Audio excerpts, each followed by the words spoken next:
Dipake pripun Kakang Durna? Jebul nyatane Werkudara arep goroh kalih kula. Ning pun mangkat budal wonten ing Karang Kadempel. Nggih. Nyatane Werkudara nganti adine lanang nggih menika pun Janaka ya ming Janaka dijaluki supaya ngenteni sak jawining rangkah negari Ngastina. Kakang Premban leres. Terus sakniki keparenge Kakang Durna pripun? Ditonton. Dipresani kabul kawusananing lelakon.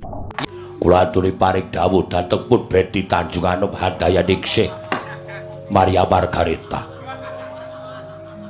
Iki jane jenenge sik nambahi sapa jeneng kok tambah-tambah dhewe-dhewe. Oke. Maria Margareta alias Lasada. Bukan Lasada barang Lasada.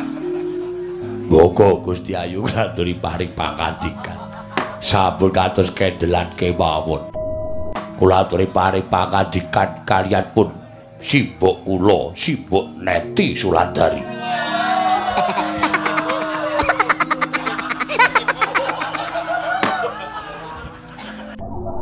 Jane sing ganti jenengku ki sapa ta? Kuwi senengane kok gawe gendra sing ora nyata ora. Moga kula aturi paring pangandikan. Neti Sulandari Wasita Ningsih.